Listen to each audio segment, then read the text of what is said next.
Hi, I'm Kelly with citruscycles.ca.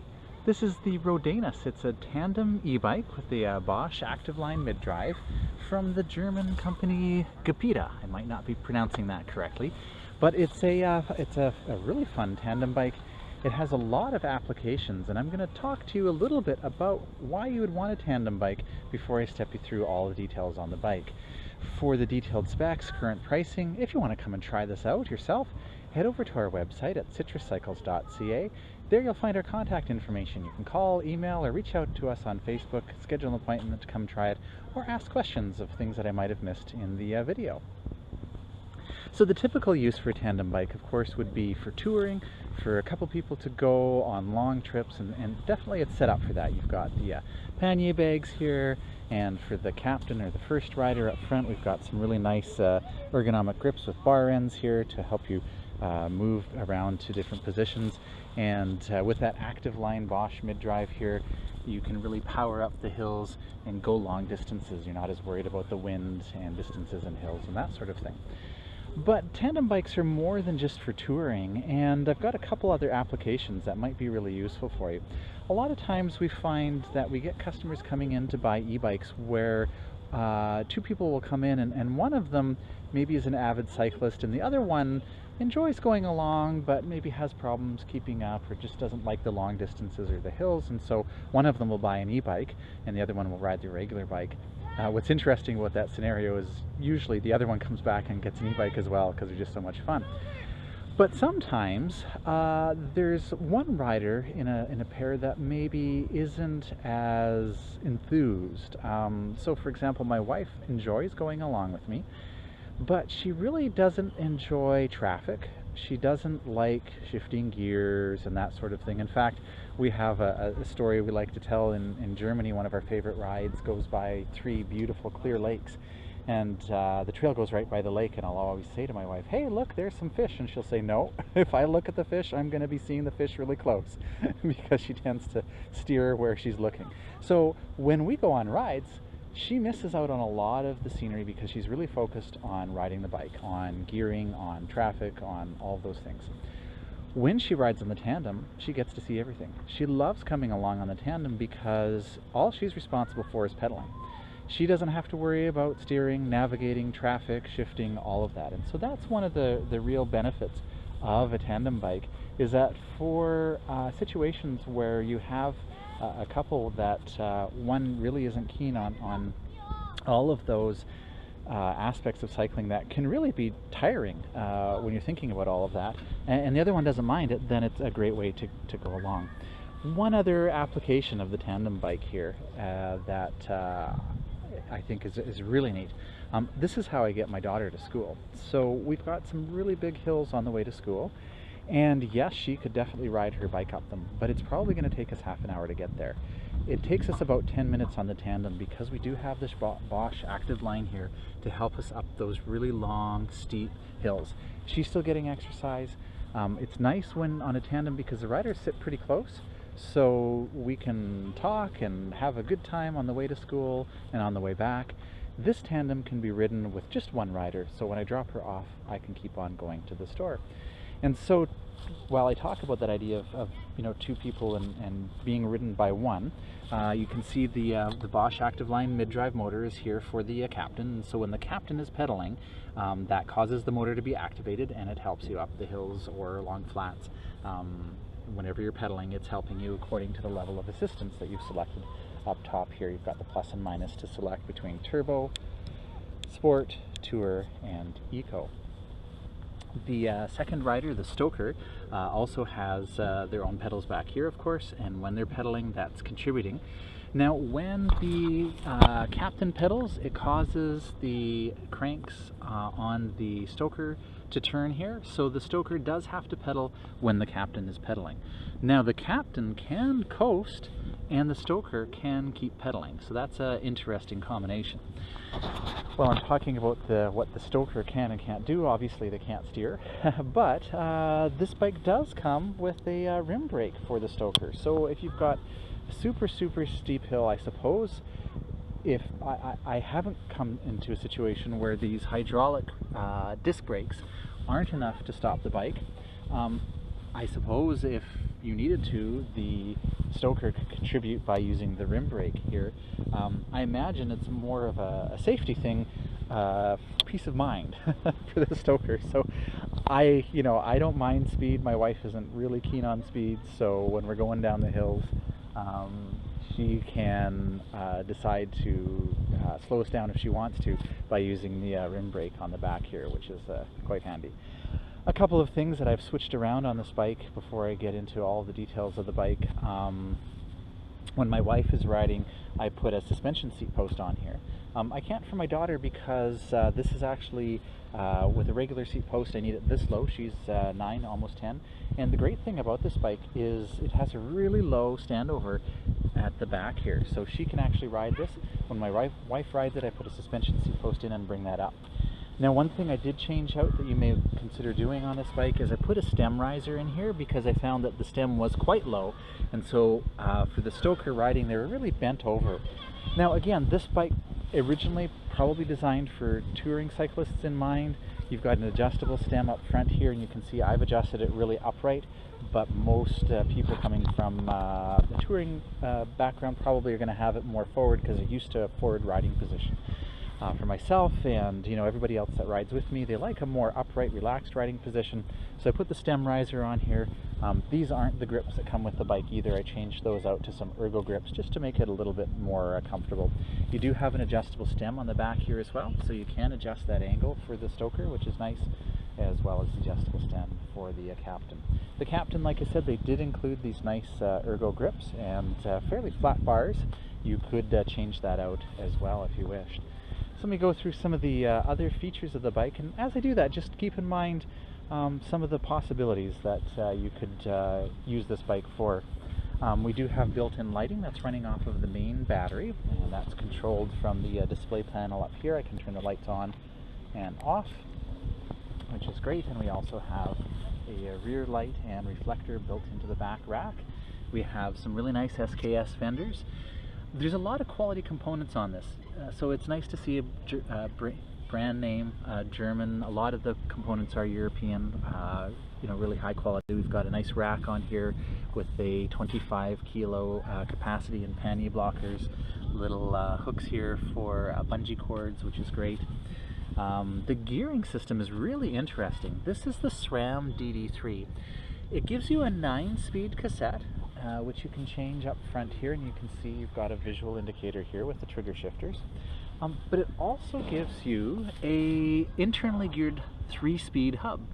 That's essentially acting as if it were the same as a chainring up on the front of your bike. And of course, with the Bosch system, we can't do a chainring because we just have the one smaller chainring, and this is actually has a gear multiplier in it. It's very small, but it multiplies it about 2.5 times. And so to give you 18 gears, they use a combination of the 9 on the cassette and the 3 on the hub. And you can control the hub up here, and it's really quite intuitive because you can see we basically have a climbing mode, a flat mode, and a descending mode. And this descending mode really is for descending. If you try to ride on flat with this and your 9th gear, you can have a really hard time pedaling. The gear ratio on this is quite incredible. So I can go down a hill, hit 60, 65 kilometers an hour, and when I've got this in the descending mode on the hub here, I can still keep pedaling and my cadence isn't too fast, and I can actually contribute power to the bike. So it's got a really wide gear ratio. The other nice thing is you can actually shift this while you're stopped, so it's very easy to shift, and the nice thing about that is it's not as disruptive to the pedaling, because keep in mind when you are riding a bike like this and you have the stoker on the back, your pedaling is impacting on them. So it takes a little bit of getting used to in terms of both of you easing off when you shift, and that isn't as important with the hub here. So it's often I'll kind of keep the cassette in the same place and just shift between the hub, which is brilliant. It's a really nice feature of this bike. And talking about learning to ride the bike, I would say start out by yourself at first, and then move to adding the stoker. And you'll want to do some things like when you're coasting, call out that you're coasting, and when you transition from coasting to pedaling, call out that you're pedaling, because as soon as you start pedaling, the stoker's cranks are going to turn as well. We have some nice comfy pedals here with a little bit of rubber grips on them, FSA cranks. We've got an aluminum bash guard on the chain here, which is great to see. The bike does come with a Power Pack 400. I apologize, I have the 500 on it right now. It's got some nice stickers on it that kind of blend in with the color on the bike. But with the Active line, which is kind of Bosch's most efficient motor, it doesn't use a whole lot of power, it doesn't provide a whole lot of power, enough to get you up the hills, but that really helps the battery life. So with that 400 watt hour, you still do have quite a bit of range, but of course the Bosch batteries are standardized, so you can put a 500 on there just like I did. And you can remove the battery from the frame to charge it, or there is a charging port right here, and you can charge it on the frame if you wish. Trying to think of other features. Oh, I should really mention we do have a Sun Tour NCX suspension fork, which is really nice to see on a tandem, and helps especially with the captain to give more control over the bike when you are going over bumps. We do have these nice full-length fenders up front there as well. Little bell comes with it as well, which is great. And all in all, it's actually got some really good quality components, well put together, a lot of fun to ride. If it's something you'd like to try or read more about, you can head on over to our website at citruscycles.ca.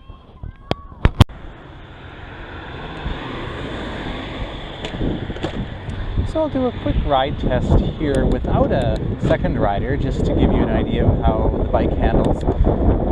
That is one of the great things about this bike, is you don't have to have two riders. So one of my uses is to use it kind of as a taxi to get the kids around. I use this to get my daughter to school. You know, she could ride her own bike, but there's some pretty big hills that are going to take a very long time for us to get up and down. Well, getting down is easy, getting up is hard. So this helps us to get there more quickly. She's still getting exercise, and you know, it's nice. We can have a nice chat on the way to and from school.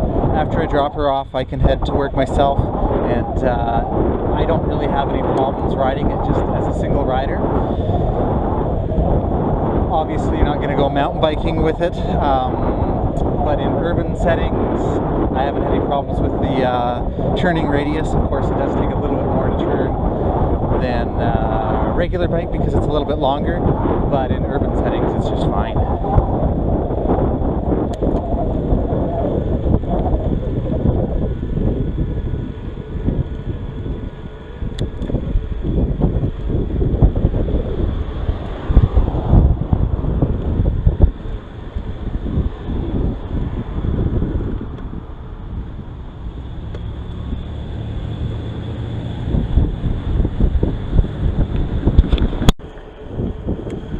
So being the captain on a tandem bike takes a little bit of getting used to, and I'd recommend your first few rides, just ride by yourself to get yourself used to the riding position, how the bike handles, shifting, that sort of thing.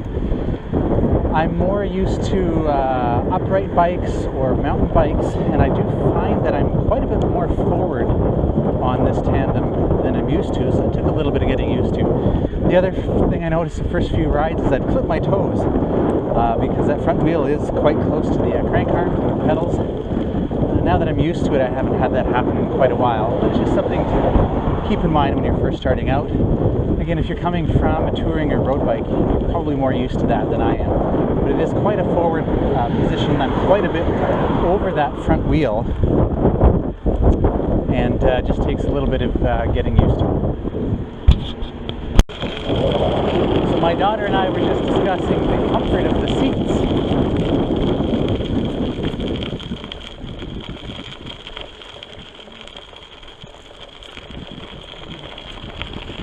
They do take a bit of getting used to. They're a little bit wider than what you might be used to, but they actually have quite a bit of cushion. And once you're used to them, they're actually quite nice. It seems, when you go over bumps, that they do actually cushion the bump a little. We also have the front suspension to help, and like I said, I would add a suspension seat post for the stoker. That makes it quite a comfortable bike. It is awesome, I agree.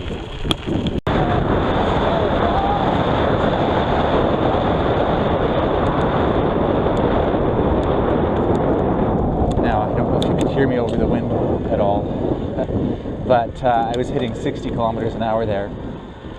In my highest gear, I felt my cadence was fine. I could have gone 65, even higher than that, and still been able to pedal and provide input power.